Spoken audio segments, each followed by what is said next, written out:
नमस्कार, बहुत स्वागत है आपका बिग ब्रेकिंग में। खबरों के साथ मैं हूं रीनू। नए आपराधिक कानून के तहत देश में पहला केस दर्ज किया गया। भारतीय न्याय संहिता यानी कि BNS के तहत दिल्ली के कमला मार्केट थाने में FIR दर्ज की गई है। नई दिल्ली रेलवे स्टेशन के फुटओवर ब्रिज के नीचे रेहड़ी पटरी लगाकर लोगों को चलने में दिक्कत पैदा करने के आरोप में एक रेहड़ी पटरी वाले पर यह मामला दर्ज किया गया। आरोपी बिहार का रहने वाला है। बता दें कि आज ये देश में 3 नए आपराधिक कानून लागू हो गए हैं और ये मामला भी दर्ज हो चुका है। 3 नए आपराधिक कानून आज से लागू हो चुके हैं। दिल्ली के कमला मार्केट थाने में FIR दर्ज हुई है। भारतीय न्याय संहिता के तहत FIR दर्ज की गई है। दिल्ली के कमला मार्केट थाने में ये पूरा मामला सामने आया था और अब नए आपराधिक कानून के तहत देश में पहला केस दर्ज किया गया। भारतीय न्याय संहिता यानी BNS के तहत दिल्ली के कमला मार्केट थाने में FIR दर्ज की गई है। नई दिल्ली रेलवे स्टेशन के फुटओवर ब्रिज के नीचे रेहड़ी पटरी लगाकर लोगों को चलने में दिक्कत पैदा करने के आरोप में एक रेहड़ी पटरी वाले पर यह मामला दर्ज हुआ है। आरोपी बिहार का रहने वाला है। बता दें कि आज से देश में 3 नए आपराधिक कानून लागू हो गए हैं।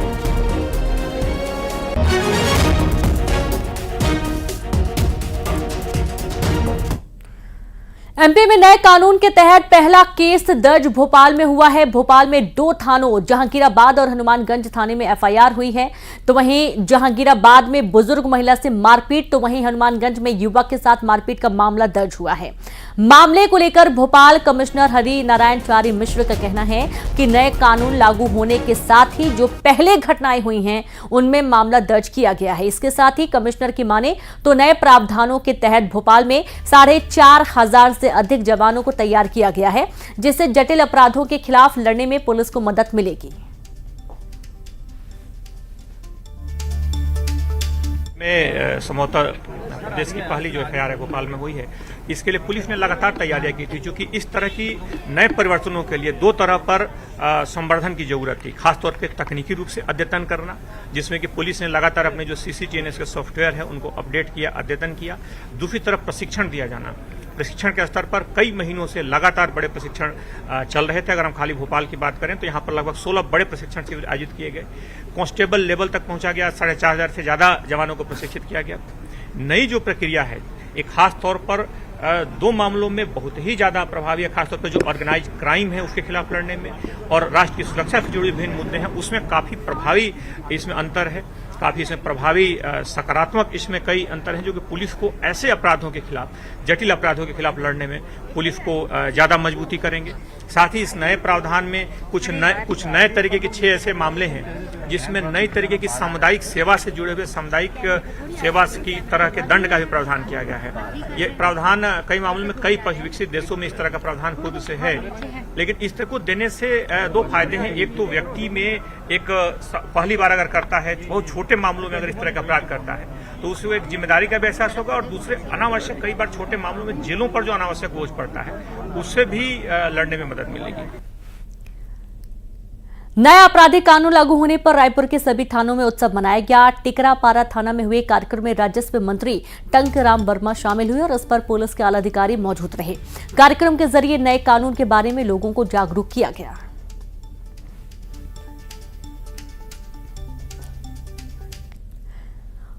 तो वहीं कवर्धा में नए कानून के तहत जिले में पहला मामला दर्ज किया गया। पीड़ित के साथ ही मारपीट का मामला दर्ज हुआ है। वनांचल के रेंगाखाट थाने में दर्ज हुआ मामला अतिरिक्त पुलिस अधीक्षक ने जानकारी दी है। फोन पर सूचना मिलते ही त्वरित पुलिस वहां पर पहुंची और 12:30 बजे उसके खिलाफ भारतीय न्याय संहिता की धारा 296 और 351(2) के तहत FIR किया गया। संभवतः देश में पहला FIR इस नए कानून के अंतर्गत हुआ है। इस नए कानून में आप फोन के द्वारा, व्हाट्सएप के द्वारा, किसी भी इलेक्ट्रॉनिक मीन्स के द्वारा आप शिकायत कर सकते हैं। शोरूम से निकलने वक्त गोलू ठाकरे ने मिला और मुझे मारने पीटने का धमकी दिया और ज़बरदस्ती गाड़ी का कागजात के विवाद पर मेरे को धमकी दिया, माँ बहन की गाली दिया। उसके बाद मैं 10-50 रेंगाखाट थाना में आके तुरंत रिपोर्ट दर्ज करवाया, जिसकी न्याय मेरे को तुरंत मिल गया। आज से 3 नए कानून लागू होने पर दुर्ग पुलिस उत्सव मना रही है। सभी थानों को रंग बिरंगी रोशनी से सजाया गया है। नए कानूनों की जानकारी देने के लिए सभी थानों में कार्यक्रम किए जा रहे हैं।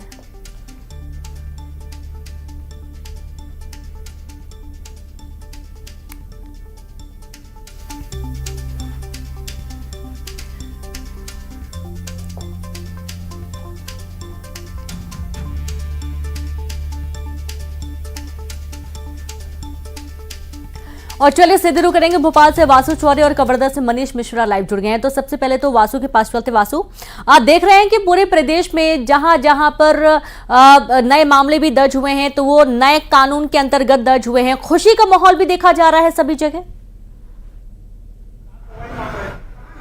निश्चित तौर पर देखिए, बदलते समय के साथ बहुत सारी चीजें जो है बदलती हैं और इसमें क्राइम करने का तरीका भी बदलता है और ट्रेंड्स जो हैं वो चेंज होते हैं और ऐसे में कानूनों में भी नवाचार जो है वो बेहद आवश्यक हो जाता है, जरूरी हो जाता है। लंबी स्टडी के बाद जो 3 कानून है उनमें बदलाव किया गया है और उम्मीद देखी है कि ये जो बदलाव है वो आने वाले समय में सकारात्मक सिद्ध होगा। इन कानूनों को लेकर लंबी तैयारी पुलिस ने भी की। अगर भोपाल की बात करें तो 2 मामले भी दर्ज हो चुके हैं, एक जहांगीराबाद में दर्ज हुआ है और एक हनुमानगंज थाने में दर्ज हुआ है। दोनों ही मारपीट से संबंधित जो मामले हैं वो दर्ज किए गए हैं। पुलिस कमिश्नर से जब इस विषय में बात की गई तो उन्होंने कहा कि ये जो कानून है ये पुलिस को और ज्यादा मजबूत करेंगे क्राइम के खिलाफ और खासतौर पर जो ऑर्गेनाइज क्राइम होता है उसके खिलाफ लड़ने में विशेष तौर पर पुलिस को मदद मिलेगी और इसके साथ ही मजबूती मिलेगी। क्योंकि पुलिस सबसे पहले वो एक एजेंसी होती है जो किसी भी तरीके के क्राइम में या किसी भी तरीके की घटना में एक्ट करने जाती है, तो उनका प्रशिक्षण होना बेहद जरूरी था। इसलिए भोपाल के 4,500 से ज्यादा पुलिस कर्मियों को ट्रेन किया गया। 16 से अधिक जो सेमिनार्स और कार्यशाला है वो आयोजित की गई और उनको तमाम जो नए प्रावधान है उनके बारे में विस्तृत रूप से जानकारी देने का काम किया गया। और अब आधुनिक तौर पे भी अगर देखें तो काफी अपग्रेड किया गया है। जो सॉफ्टवेयर सिस्टम से पुलिस को उनको भी अपग्रेड करने का काम किया गया ताकि तकनीकी रूप से भी कहीं पे किसी तरीके की कोई दिक्कत ना आए, परेशानी ना आए। ब्रिटिश राज में जो कानून हुआ करते थे जिनके आज के समय में कोई जरूरत नहीं थी लोकतांत्रिक व्यवस्था में, डेमोक्रेटिक व्यवस्था में, तो उन्हें बदला गया है। ऐसे कानून भी थे जिनकी आज भी जरूरत थी, जो आज भी सारगर्भित थे, उनमें बदलाव ना करते हुए कुछ जो जरूरी चीजें हैं उनको जरूर ठीक करने का काम किया गया है ताकि वो और ज्यादा मजबूत और ज्यादा प्रभावी रूप से आने वाले समय में काम कर सके। तो बहरहाल अब थोड़ा सा इंतजार जरूर करना होगा कि आने वाले समय में इस नई व्यवस्था का, नए प्रावधानों का क्या कुछ असर जमीनी स्तर पर देखने को मिलता है और जनता को इससे कितना लाभ पहुंचता है। जी बिल्कुल, और साथ ही मनीष के पास भी चलते हैं। मनीष, कवर्धा में तो नए कानून के तहत मामला भी दर्ज कर लिया गया है, मारपीट का मामला दर्ज हुआ है। मनीष, हाँ बिल्कुल दोनों, जिस तरह से 1 जुलाई से नए जो 3 नए कानून हैं वो लागू हो गए हैं और इसमें पहले एफआईआर की अगर हम बात करें तो वनांचल क्षेत्र रेंगा खार है, वहाँ एक पीड़ित व्यक्ति के साथ जो है मारपीट, धमकी और गाली गलौज का मामला सामने आया था। तत्काल रात में ही 12:30 बजे के करीब जो आरोपी है उसके खिलाफ मामला दर्ज कर लिया गया था। तो संभवतः ये देश में पहला मामला बताया जा रहा है जिसपे जो नए कानून के तहत उसमें मामला दर्ज किया गया। पुलिस अधीक्षक ने भी इसकी जानकारी दी है। खासकर आज जो नए कानून लागू हो रहे हैं उसे लेकर जिले के सभी थाना क्षेत्र में भी कार्यक्रम का आयोजन किया गया है जिसमें लोगों को जानकारी तो दी ही जा रही है। जिससे पहले भी पुलिस जो जवान है उनको प्रशिक्षण दिया गया था थानों में। इसकी पूरी विस्तृत जानकारी पहले से उपलब्ध करा दी गई थी ताकि 1 जुलाई से इस कानून के तहत जो है नए मामले जो इसमें दर्ज किए जाएंगे और लोगों को भी लगातार जागरूक करने का प्रयास किया जा रहा है और इसके जो फायदे हैं वो बताने का प्रयास किया जा रहा है। अनावश्यक लोगों को इसमें समय की भी बचत होगी। कई पेंडिंग ऐसे केसेस रहते थे जो लंबे समय तक चलते थे जिससे लोगों को भी काफी परेशानी होती, तो उनके लिए समय निर्धारित किया गया है। तो कई ऐसे जो इसके पहलू है, सूक्ष्म पहलू है, उनकी जानकारी जो है लोगों को दी जा रही है और अलग अलग जगह जो है जागरूकता कार्यक्रम का आयोजन पुलिस के द्वारा किया जा रहा है। जी बिल्कुल मनीष, और जैसा कि हम देख पा रहे हैं कि नए कानून के तहत तमाम जो थाने वहां पर खुशी भी देखी जा रही है। वासु के पास हम पहुंचेंगे। वासु, ये जश्न मनाने की तैयारी भी हो रही है तमाम थानों में। हमने देखा है कि बहुत बढ़िया तरीके से लाइटिंग की गई है जैसे कि कोई बहुत बड़ा त्योहार हो, और चूंकि थोड़ी आसानी भी रहेगी और जो जैसा कि आपने बोला कि हर कोई अपडेट हो रहा है, जो वारदातें होती है उसका तरीका भी अब बदलता हुआ नजर आ रहा है। तो ये कानून लाना कहीं ना कहीं एक बहुत आसानी भी करेगा और एक शिथिलता भी लाकर रखेगा जिस तरीके से अपराध हो रहे हैं उनके खिलाफ एक्शन लेने में। तो खुशी का माहौल भी देखा जा रहा है तमाम थानों में। देखिए, बहुत जरूरी बदलाव और लंबे समय से इस बदलावों को लेकर जो एक आवश्यकता थी वो कहीं ना कहीं महसूस हो रही थी और अब कानूनों में फ्लेक्सिबिलिटी भी आएगी, ट्रांसपेरेंसी भी आएगी। जो पूरी कार्य प्रणाली है उससे सीधे तौर पर पुलिस को भी लाभ होगा। जहां अपराधों के खिलाफ पुलिस और भी ज्यादा मजबूती से कदम उठा सकेगी, काम कर सकेगी, असामाजिक तत्वों के खिलाफ कठोर कार्रवाई देखने को मिलेगी। तो वहीं जो जनता है, जो ऐसे लोग हैं जो कहीं ना कहीं अपराध नहीं करते या किसी गलत वजह से या गलत आरोपों में घिर जाते हैं और परेशानी में फंस जाते हैं, उन लोगों को थोड़ी सी सुगमता होगी, उन लोगों के लिए भी जो थोड़ी सी राहत है वो जरूर होगी, क्योंकि ये भारतीय न्याय संहिता है, ये दंडात्मक दंड शब्द का जो इस्तेमाल है वो इसमें नहीं किया गया। तो इसका सीधा सीधा मतलब यही है कि और ज्यादा न्यायपूर्ण पूरी कानून व्यवस्था को बनाया जाए, जनता के लिए और बेहतर बनाया जाए, और जो अपराधी और जो असामाजिक तत्व हैं उनके खिलाफ और भी ज्यादा कठोरतम जो प्रावधान है वो किया जाए। यही सारी चीजें जो हैं वो इस पूरे नए जो व्यवस्था लागू की गई है, आज से जो नई व्यवस्था बनी है उसमें की गई है। यही वजह है कि पुलिस वाले जो पुलिसकर्मी हैं वो भी खुश हैं, क्योंकि उनके काम में भी उनको और भी ज्यादा अब आसानी होगी, सुगमता होगी। और वहीं पब्लिक जो है वो भी लंबे समय से यही चाहती थी। कई बार कानून के ऐसे कुछ प्रावधान होते थे जिससे लोगों को परेशान होना पड़ता था, तो अब पब्लिक भी ये चाहती है कि हमें भी उससे थोड़ी सी राहत मिले, निजात मिले, और हमारे जो कानूनी काम है वो भी आसानी से पूरे हो जाएं। जो अब नए मामले हैं वो नए प्रावधानों के तहत दर्ज होना शुरू भी हो गए हैं, और आने वाले समय में इसका जो असर है वह भी दिखाई देने लगेगा। लेकिन जब बड़े बदलाव होते हैं तो उसके लिए बड़ी कोशिश भी करनी पड़ती है, बड़ी तैयारी भी करनी पड़ती है।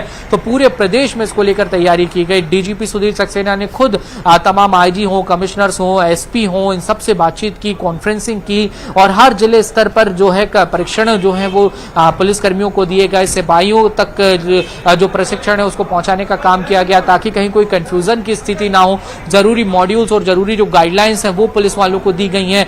अगर चूंकि किसी भी आदत में ढलने के लिए, किसी भी चीज को समझने के लिए थोड़ा लंबा समय भी लगता है, तो रोजाना जब इन नए प्रावधानों के तहत मामले दर्ज होंगे, कार्रवाई होंगी, तो इसके साथ साथ जो मॉड्यूल्स दिए गए हैं उनसे मदद भी ले सकेंगे जो पुलिसकर्मी है, जो कार्रवाई करने वाले अधिकारी हैं, जो जांच अधिकारी हैं। तो एक बड़ी व्यवस्था। जी बिल्कुल, बहुत शुक्रिया आप सभी का तमाम जानकारी साझा करने के लिए। तो वाकई में एक बड़ी व्यवस्था है और एक ट्रांसपेरेंसी भी आएगी, जैसा कि वासु भी बता रहे हैं कि थोड़ी आसानी पुलिस के लिए भी रहेगी एक्शन लेने में।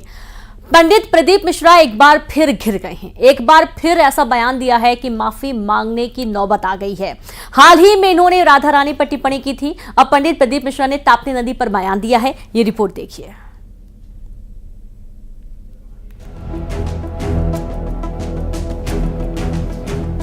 कथावाचक पंडित प्रदीप मिश्रा की मुश्किलें कम होने का नाम नहीं ले रही हैं। हाल ही में राधा रानी पर दिए बयान के बाद पंडित प्रदीप मिश्रा घिरे थे। उन्हें बरसाना में नाक रगड़कर माफी तक मांगनी पड़ी।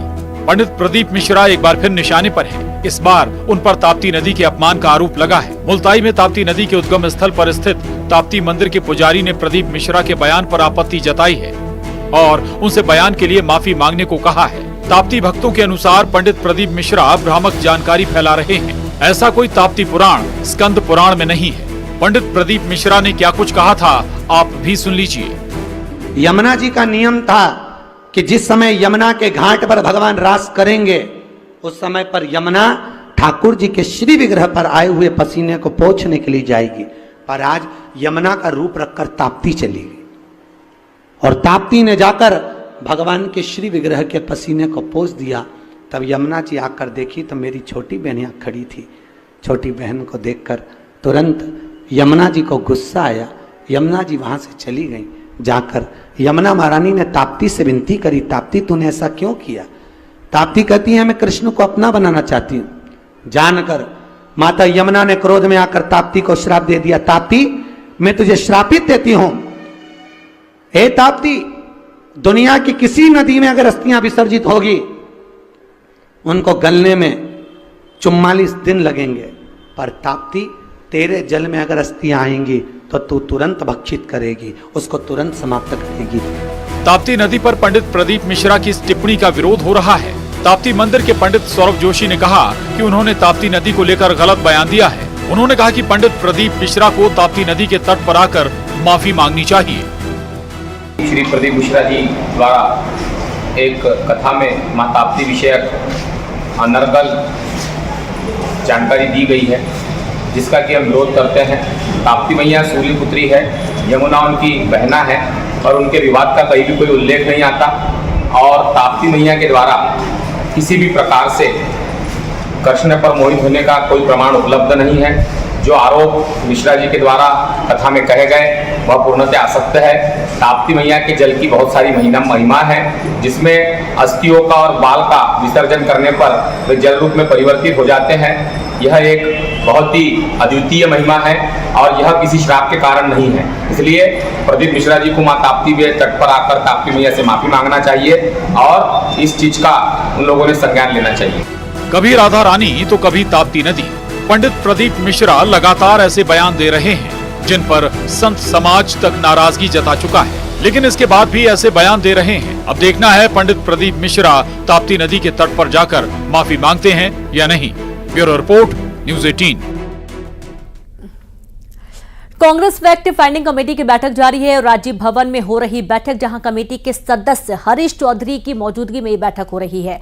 दुर्ग लोकसभा सीट पर हार को लेकर समीक्षा की जा रही है और finding fact committee Deepak Baij, Charandas Mahant समेत कई नेता इस मीटिंग में मौजूद हैं। पूर्व मंत्री ताम्रध्वज साहू, रविंद्र चौबे प्रत्याशी राजेंद्र साहू भी बैठक में शामिल हैं। बड़ी खबर आपको दे रहे हैं, कांग्रेस फैक्ट फाइंडिंग कमेटी की बैठक लगातार हो रही है और संवाददाता ममता लांजी बात हो रही है। ममता, फैक्ट फाइंडिंग कमेटी की बैठक लगातार हो रही है, क्या कुछ जानकारी बैठक से संबंधित?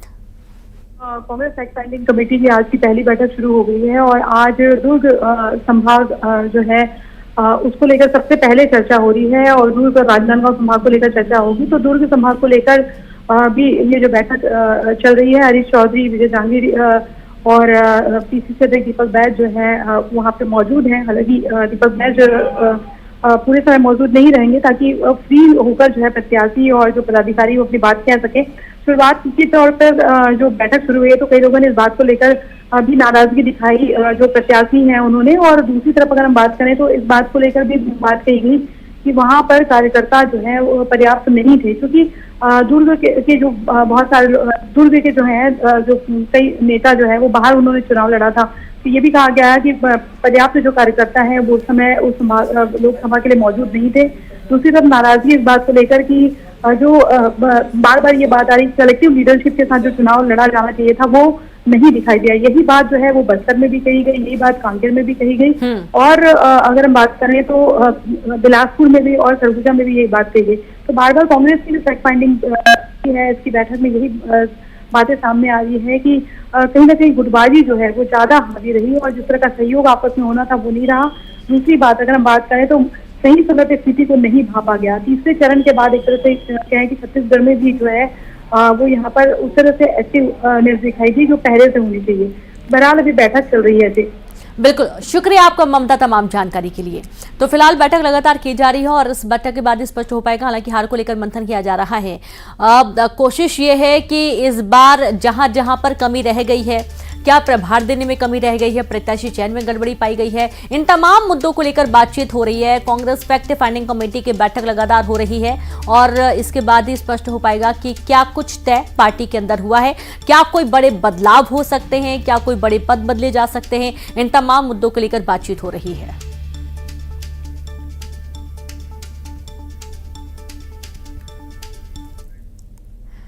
बलरामपुर में बड़ा हादसा टला। उफनती कनहर नदी के बीच एनीकट पार करता युवक दिखाई दिया है। युवक को लोगों ने रोकने की कोशिश की, मोबाइल में व्यस्त युवक ने किसी की नहीं सुनी। हो सकता था बड़ा हादसा। पहले भी एनीकट में कई लोगों की डूबने से मौत हो चुकी है। झारखंड की सीमा पर ये कनहर नदी बहती है और ये देखिए युवक को लोग रोकते रहे लेकिन युवक ने किसी की नहीं सुनी। बलरामपुर में बड़ा हादसा टला। उफनती कनहर नदी के बीच एनीकट पार करता हुआ युवक नजर आया है और लोगों ने युवक को काफी रोकने की कोशिश की, चिल्लाते हुए नजर आए, लेकिन मोबाइल में व्यस्त युवक ने किसी की एक न सुनी और तेज धारा के बीच से वो यहां से निकल आया।